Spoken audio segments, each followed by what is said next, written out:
오늘 말씀의 제목인데요, 여러분 한번 따라해 주십시오. 꿈꾸는 사람, 꿈 같은 소리를 하는 사람. 네, 감사합니다. 오늘 말씀 중에 오늘 제가 말씀 제목을 왜 이렇게 잡았는지 이해하시는 순간들이 있으리라고 믿습니다. 오늘 본문 말씀 열왕기상 19장 19절 말씀에는요, 아마도 전대미문의 선지자인 엘리야가 다음 시대를 이끌어갈 선지자 후보, 그러니까 자신의 후계자로 세울 엘리사를 찾아옵니다. 그때 엘리사는 19절 말씀에 보니까요, 이렇게 기록하고 있거든요. 엘리야가 거기서 떠나 사밧의 아들 엘리사를 만나니 그가 12겨릿소를 앞세우고 밭을 갈고 있었다. 여러분, 여기서 말하는 12겨릿소, 겨리할 때 이 겨리는 소 2마리가 끄는 쟁기를 의미하는 것입니다. 그러니까 한 겨릿소는 소 2마리를 의미하는 거죠. 그런데 몇 겨릿소라고 말씀하고 있어요? 12겨릿소입니다. 그러니까 쭉 소 24마리를 일렬로 세워놓고 밭을 갈고 있는 엘리사인 것이죠. 이 24마리를 쭉 세워놓고 밭을 갈 정도니 이 밭도 보통 밭은 아니었을 것이고, 이 밭을 갈고 있는 엘리사도 아마 보통 농부는 아니었을 것이라는 생각이 듭니다. 여러분, 엘리야에게야, 잘 들으셔요. 엘리야, 엘리사 지금 왔다 갔다 합니다.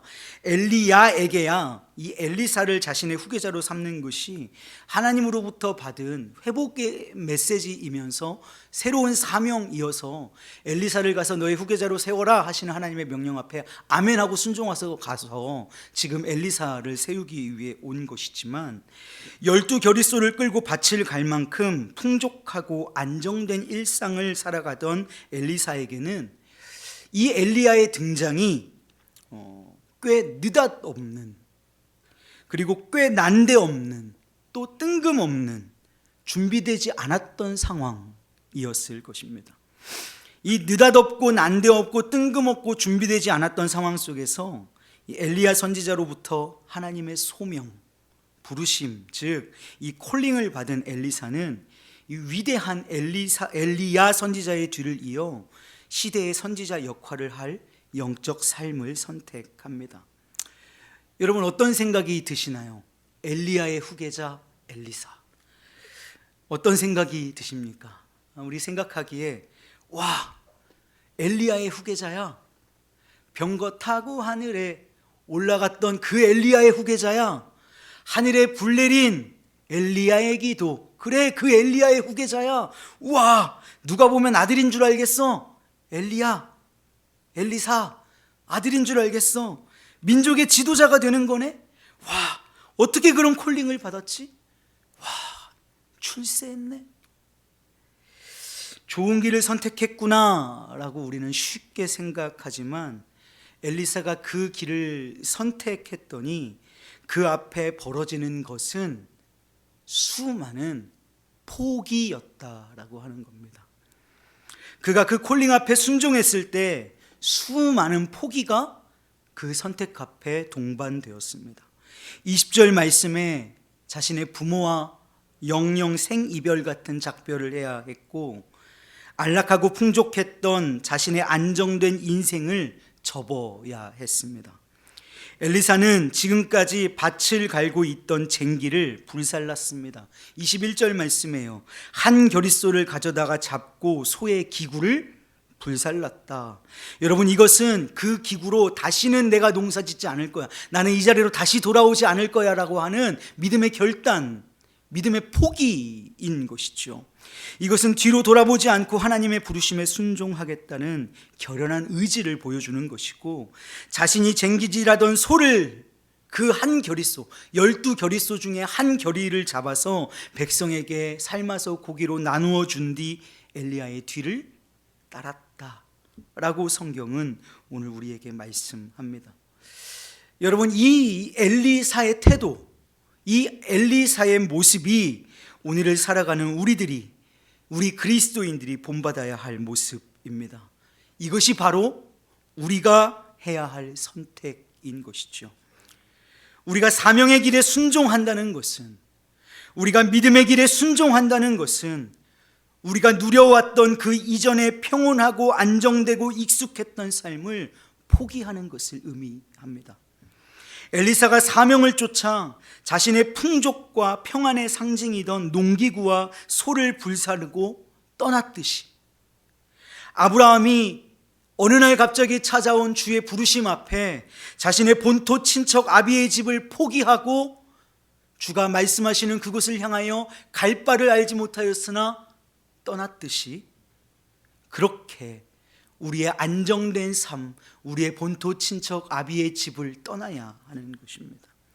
오늘날 우리가 그리스도인이라고 하는 이름은 가졌으나 그리스도인다운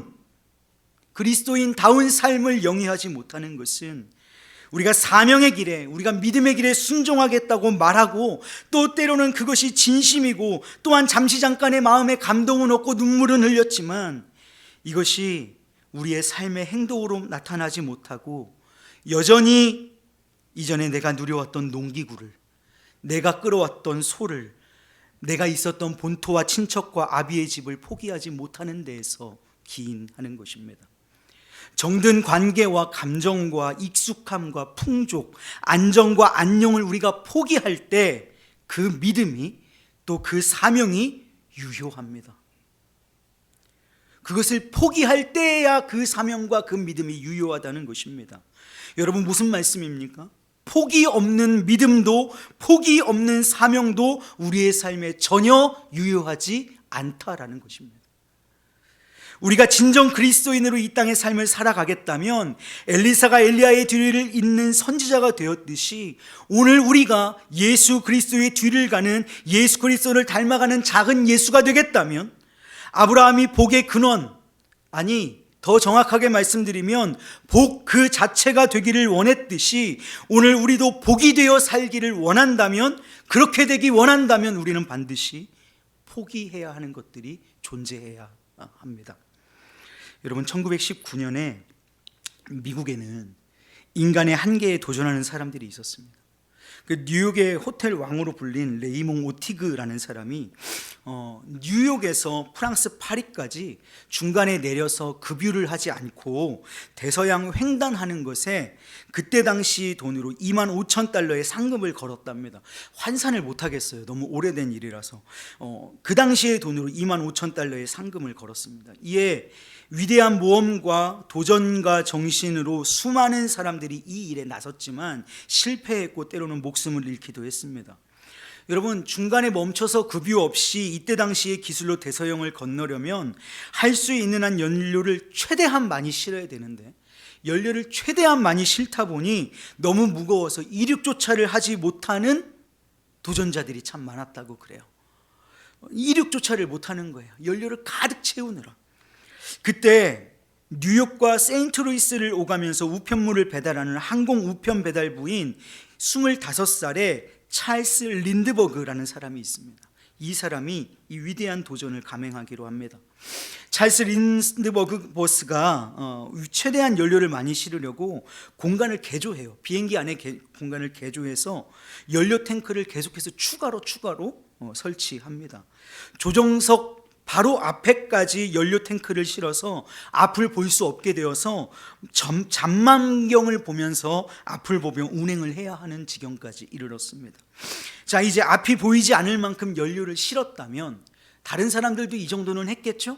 그런데 이렇게 연료를 많이 실으니까 어떻게 됐다고요? 비행기가 이륙을 못하는 거예요. 자, 이제 연료를 실었다면 이제 무게를 줄여서 연비를 높여야 했습니다. 무게를 또 줄여야 연료를 태운 만큼 그 무게만큼을 또 어디선가 빼내야 이 비행기가 날 수 있겠죠. 그래서 이제 연비를 높이기 위해서 비행에 필요하지 않은 모든 것을 떼어버리기로 했습니다. 여러분, 이 찰스 린드버그가 가장 먼저 버린 것이 무엇일까요? 퀴즈입니다. 가장 먼저 뭘 버렸을까요? 정답은 낙하산입니다. 낙하산의 무게가 얼마나 될까요? 그러나 그가 가장 먼저 버린 그 낙하산은 몇 그램, 몇 킬로그램 채 되지 않을 것이었지만 진정 그가 버린 것은 생명이었습니다. 그가 걸어버린 건 생명이었다는 것입니다. 그는 죽기를 각오하고 반드시 회항하지 않고 대서양을 횡단하겠다는 굳은 결의로 가장 먼저 낙하산을 포기한 것입니다. 낙하산을 가장 먼저 버려버리자 다른 것의 포기는 너무너무 쉬웠다라고 말합니다. 그렇게 모든 것을 포기하고 비행에 꼭 필요한 요건만을 갖춘 채 1927년 5월 20일 그는 드디어 뉴욕 커티스 비행장을 이륙해 꼬박 하루하고도 8시간을 더 날아 마침내 1927년 5월 21일 파리에 착륙했습니다. 잠도 포기했습니다. 식사도 포기했습니다. 낙하산도 포기했습니다.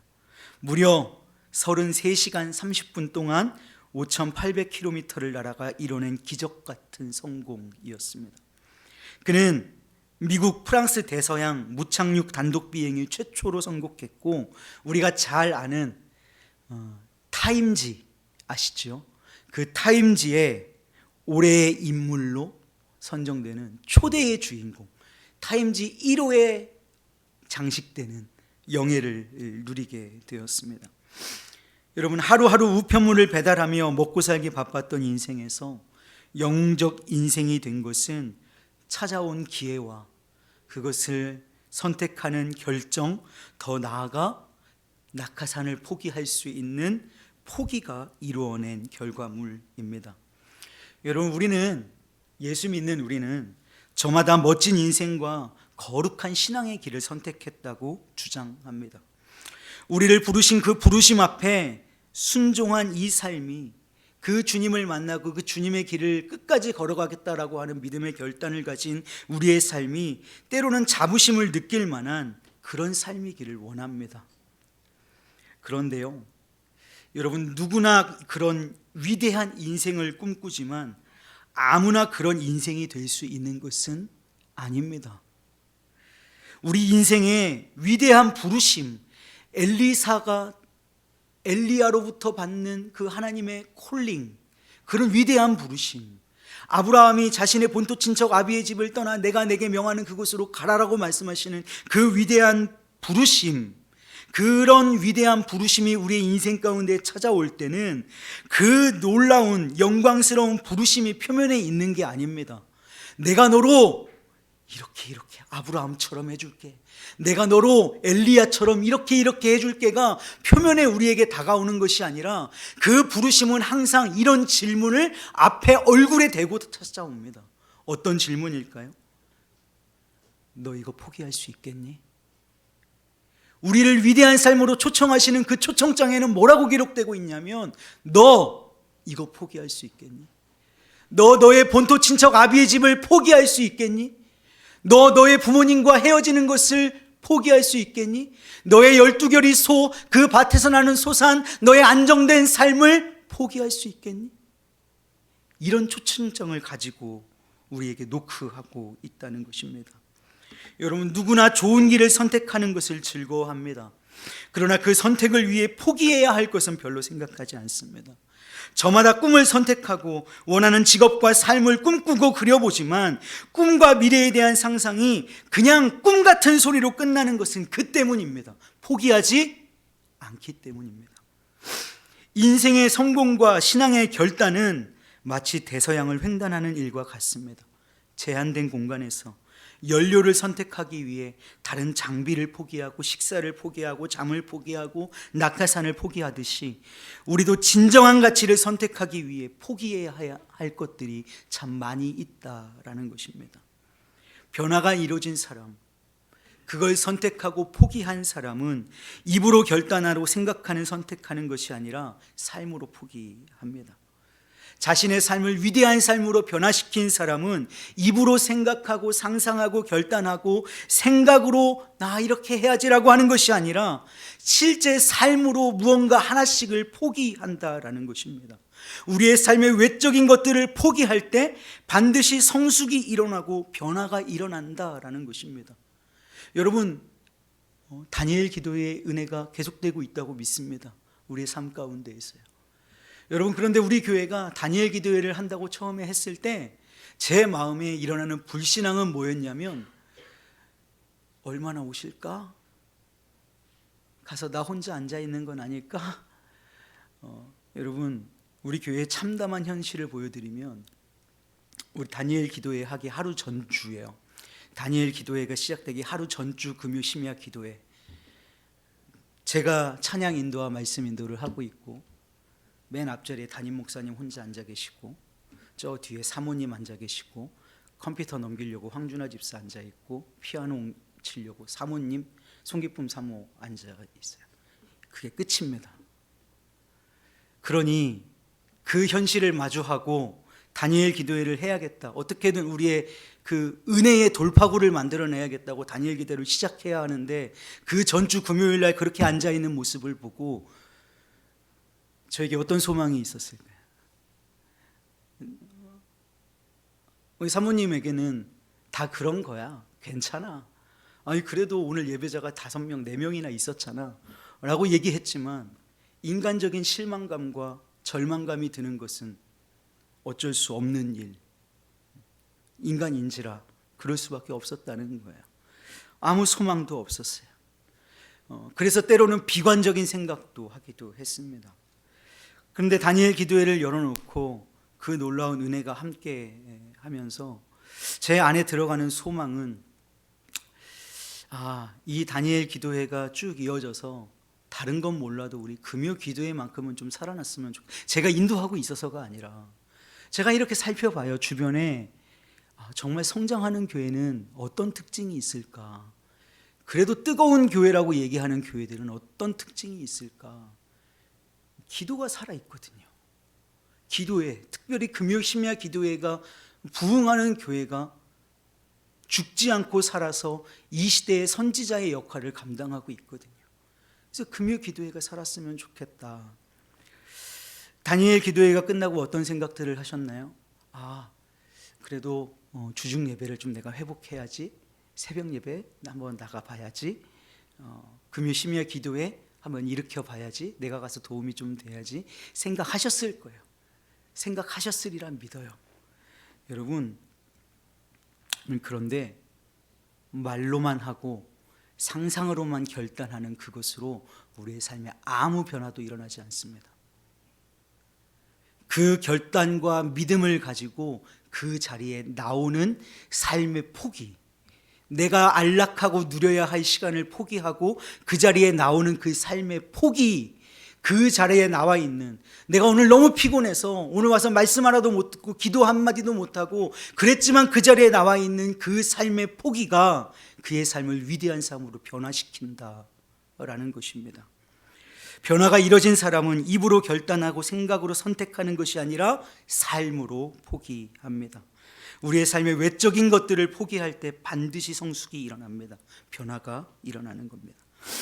여러분, 오늘 말씀 제목처럼 꿈꾸는 자와 꿈 같은 소리를 하는 자의 차이가 여기 있습니다. 오늘 내 삶을 포기하고 하나님의 나라를 위하여서 자신의 삶을 포기하며 수없이 포기하며 이루어가는 사람들은 오늘도 꿈꾸는 사람인 줄로 믿습니다. 그러나 포기하지 않고 포기 하나 없이 꿈만 꾸고 있다면 그 사람은 꿈 같은 소리만 하는 허망하고 한심한 인생이 되고 맙니다.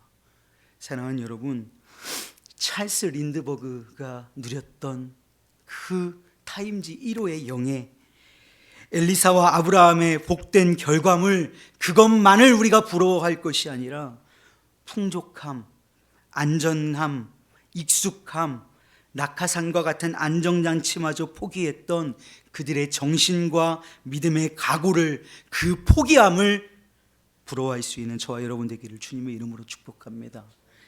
포기를 통해 그 안에 채우시는 하나님의 놀라운 은혜를 경험하십시오. 우리가 포기하면, 여러분, 포기하면 그 포기함이 우리에게 마이너스인 것 같은데 그 안에 넘치는 곱하기로 더하시는 하나님의 놀라운 은혜를 경험하실 수 있기를 간절히 소망합니다. 오늘 하나님을 위하여 우리의 삶이 포기해야 할 영역이 어디인지를 점검받으십시오. 그리고 믿음으로 결단하시고 믿음으로 한 주를 살아가시면서 꿈 같은 소리만 해대는 사람으로 살기보다 진정 주가 주시는 꿈을 꾸며 살며 이 땅 가운데 이뤄내실 수 있는 꿈꾸는 사람이 진정 되시기를 주님의 이름으로 축복합니다.